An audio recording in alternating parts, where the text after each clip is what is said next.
नमस्कार प्रिय दर्शकों, एक बार फिर आपका स्वागत है हमारे YouTube चैनल प्राचीन ज्ञान सच्चा ज्ञान में। प्रिय दर्शकों, आज फिर नया वीडियो नई जानकारी लेकर हम हाजिर हुए हैं। दर्शकों, आज की जो जानकारी है बड़ी ज्ञानवर्धक है, बड़ी मोटिवेशनल है। प्रिय दर्शकों, आज की कहानी में गाय ने बताई यमराज को मनुष्य की ऐसी 3 खूबियां। प्रिय दर्शकों, गौ माता ने मनुष्य के बारे में यमराज को ऐसी 3 खूबियां बताई हैं। इनको जानकर आपके पांव तले से जमीन खिसक जाएगी। प्रिय दर्शकों, आज की जो कहानी है बड़ी ज्ञानवर्धक है, बड़ी मोटिवेशनल है। गाय ने इंसान की ऐसी 3 खूबियां यमराज को बताई है। प्रिय दर्शकों, ये 3 खूबियां बड़ी खतरनाक हैं। प्रिय दर्शकों, ये 3 खूबियां बड़ी खतरनाक होती हैं, लेकिन ये 3 खूबियां होती कैसी हैं, ये जानने के लिए इस वीडियो को अंत तक देखें ताकि आपको संपूर्ण जानकारी हासिल हो। प्रिय दर्शकों, ये कहानी गौ माता और एक इंसान की कहानी है। इस कहानी को सुनने वाला बंदा कभी भी जीवन में गरीब नहीं रह सकता। उसके घर में कभी भी किसी प्रकार का कोई कलह नहीं होगा। उसके घर में सदैव सुख शांति बनी रहेगी। उसके घर में सदैव माँ लक्ष्मी का आगमन बना रहेगा। वो व्यक्ति उसके जीवन में कभी भी निराश नहीं हो सकता।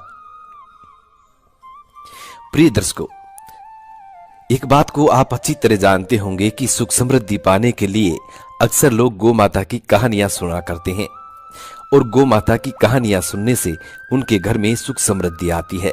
ये बिल्कुल सत्य है। इसको कोई भी हिंदू धर्म का बंदा नकार नहीं सकता, क्योंकि गौ माता के दर्शन करने से ही जीवन के संपूर्ण पाप नष्ट हो जाते हैं। तो प्रिय दर्शकों, यदि आप गौ माता की कहानियां अपने घर में आप रोज सुनते हैं, अपने बच्चों को सुनाते हैं, अपने घर वालों को सुनाते हैं, तो प्रिय दर्शकों, आपके घर में निश्चय ही सुख समृद्धि आती है, क्योंकि गौ माता के शरीर में 33 कोटि देवी देवताओं का निवास होता है। इससे पहले जो लोग हमसे नए जुड़े हैं वो हमारे चैनल को सब्सक्राइब करें, बेल आइकन ऑन करें, अच्छे कमेंट किया करें ताकि हर आने वाले वीडियो का नोटिफिकेशन सबसे पहले आपको मिले और प्रिय दर्शकों आप उसका फायदा उठा सके। शुरू करते हैं प्रिय दर्शकों आज की प्यारी सी कहानी, ये प्यारा सा वीडियो। प्रिय दर्शकों, ये प्राचीन काल समय की बात है। प्राचीन काल समय में एक किसान के घर एक गौ माता रहती थी। वो किसान गौ माता की अच्छी तरह देख रेख करता था। गौ माता को अपनी जान से भी बेहद प्यार किया करता था। उधर गौ माता भी अपने मालिक किसान को जी जान से प्रेम किया करती थी। गौ माता भी अपनी पूरी निष्ठा और पूरी वफादारी से अपने मालिक से प्रेम किया करती थी। प्रिय दर्शकों, अब कुछ समय निकलने के बाद, कुछ दिन निकलने के बाद धीरे धीरे गौ माता की उम्र हो जाती है और जब गौ माता की उम्र हो जाती है तो गौ माता की मृत्यु हो जाती है। गौ माता की मृत्यु होने के बाद गौ माता यमराज के दरबार में जाती है। प्रिय दर्शकों, मृत्यु होने के बाद सभी को यमराज के दरबार में जाना पड़ता है। इसी तरीके से गौ माता भी यमराज के दरबार में चली जाती है। उधर गौ माता का मालिक किसान श्री हरि विष्णु भगवान का परम भक्त था। प्रिय दर्शकों, एक दिन श्री हरि विष्णु उस किसान को दर्शन देते हैं और श्री हरि विष्णु उस किसान से कहते हैं कि किसान, हम तुम्हारी भक्ति से प्रसन्न हैं, अब तुम्हें जो मांगना हो सो मांग लीजिए। प्रिय दर्शकों, किसान बड़ा चतुर था। किसान श्री हरि विष्णु भगवान से कहते हैं कि प्रभु, मुझे धन नहीं चाहिए, मुझे धन दौलत नहीं चाहिए, किसी प्रकार की कोई सिद्धि साधना नहीं चाहिए। प्रभु, मैं आपके दर्शन मात्र से धन्य हो गया हूं, लेकिन मेरे सामने एक विकट समस्या है। तब श्री हरि विष्णु भगवान कहते हैं कि भक्त, तुम्हें कौन सी विकट समस्या है? तब वो किसान कहता है कि प्रभु, इस संसार के लोग, इस धरा के लोग भगवान को नहीं मानते हैं। हर व्यक्ति यही कहता है कि भगवान को हमने कभी देखा नहीं है, इसलिए हमें ये विश्वास नहीं होता है कि भगवान है या नहीं। तो वो किसान श्री हरि विष्णु भगवान से कहता है कि प्रभु, एक कोरे कागज पर आप अपने हस्ताक्षर करके मुझे दे दीजिए, ताकि इन संसार वालों को मैं दिखा सकूं कि वास्तविकता में इस युग में भी भगवान है। अपना एक प्रमाण मुझे दे दीजिए, अपने हस्ताक्षर करके और मुझे दे दीजिए।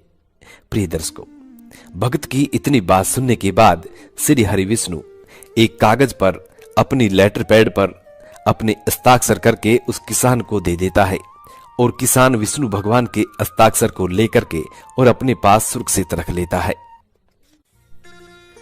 प्रिय दर्शकों, कोरे कागज पर अपनी लेटर पैड पर हस्ताक्षर देने के बाद श्री हरि विष्णु भगवान अंतर्ध्यान हो जाते हैं और किसान अपने घर को रहने लगता है। उधर गोमाता मरने के बाद यमराज के दरबार में पहुंच जाती है। जब यमराज के दरबार में गोमाता पहुंचती है तो धर्मराज गोमाता से पूछने लग जाते हैं। धर्मराज गोमाता से कहते हैं कि गोमाता, हमने तुमको गोमाता का शरीर देके भेजा था। इस गौधन शरीर को पाने के बाद, इस अनमोल शरीर को पाने के बाद धरती पर जाकर तुमने कौन से पुण्य किए हैं और किन किन पुण्य आत्माओं की सेवा की है। प्रिय दर्शकों, तब गोमाता धर्मराज से कहने लगती है कि प्रभु, मैंने जितनी हो सकी मेरे मालिक की सेवा की है, उनको अच्छा दूध पिलाया है। मेरे मालिक के घर में मेरे रहने से हमेशा सुख समृद्धि बनी रही।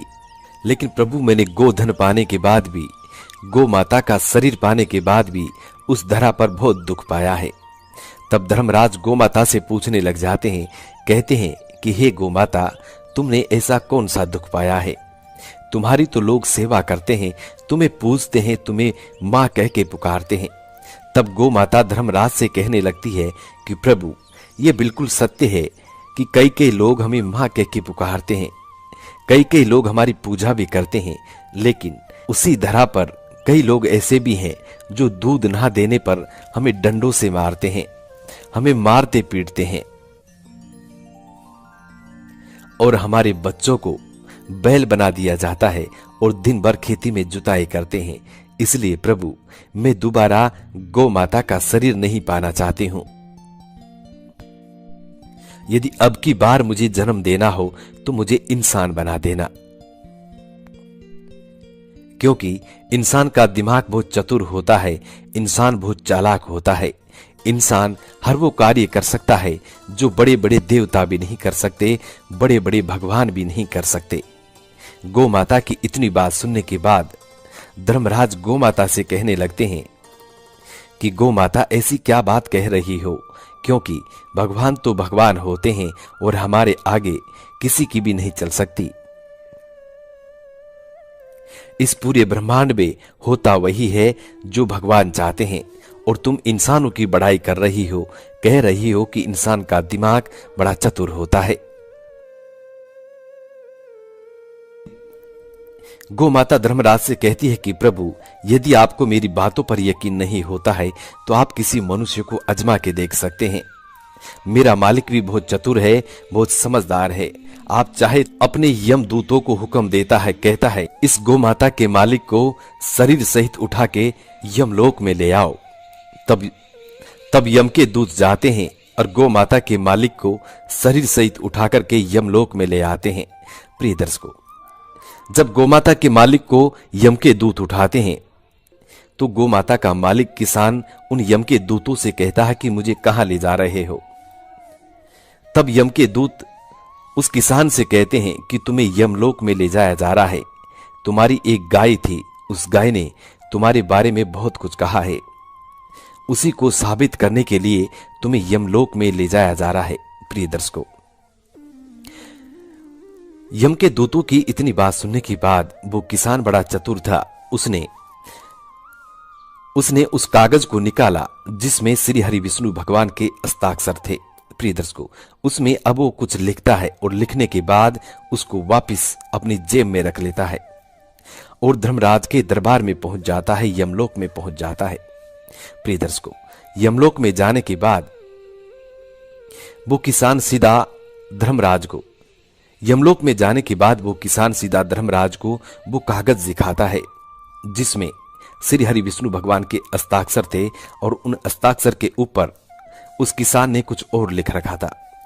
उनको देखते ही, उस कागज को देखते ही धर्मराज अपनी कुर्सी छोड़ देता है, अपना सिंहासन छोड़ देता है और उस किसान व्यक्ति से कहने लगता है कि आप इस आसन पे विराजमान हो सकते हैं। प्रिय दर्शकों, अब वो किसान उस आसन पे विराजमान हो जाता है और धर्मराज को पहरेदार बना देता है। प्रिय दर्शकों, जितने भी लोग नरकलोक में पड़े हुए थे उन सभी को नरकलोक से आजाद कर देता है। जितने भी लोग स्वर्गलोक में थे उन सभी को अच्छी सुख सुविधा लगा देता है। प्रिय दर्शकों, वो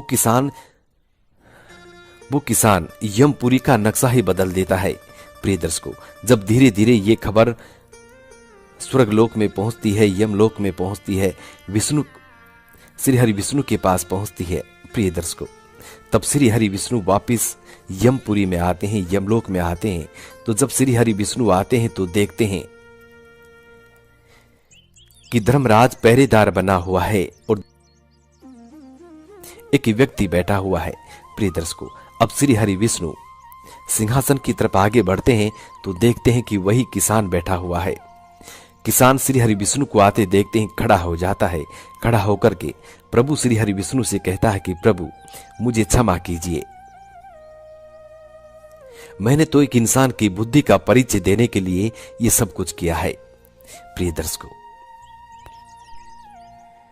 श्री हरि विष्णु उस किसान से कहते हैं कि जो कुछ हुआ अच्छा नहीं हुआ, तुमने अच्छा नहीं किया है। प्रिय दर्शकों, उसके बाद श्री हरि विष्णु उस किसान को माफ कर देते हैं। तब गौ माता धर्मराज से कहती है कि धर्मराज, मैंने कहा था ना आपसे कि इंसान की बुद्धि बड़ी तेज होती है, वो चाहे तो आपके सिंहासन को भी छीन सकती है, आपके राजपाट को भी छीन सकती है। प्रिय दर्शकों, ऐसी होती है इंसान की बुद्धि जो सब कुछ करने में सक्षम होती है, क्योंकि ऊपर वाले ने इंसान के दिमाग में ऐसा कुछ, इंसान सब कुछ बदल सकता है। पलक झपकते ही इंसान क्या से क्या नहीं कर सकता यदि इंसान अपनी बुद्धि का सही से सदुपयोग करे। प्रिय दर्शकों, ये कहानियां समाप्त होती है। हम उम्मीद करते हैं कि आज की छोटी सी कहानी आप लोगों को बेहद पसंद आई होगी और इस कहानी से आप ढेर सारे लाभ उठाएंगे। मिलते हैं प्रिय दर्शकों आने वाले नेक्स्ट वीडियो में। तब तक अपना ख्याल रखें। जी नमस्कार, धन्यवाद।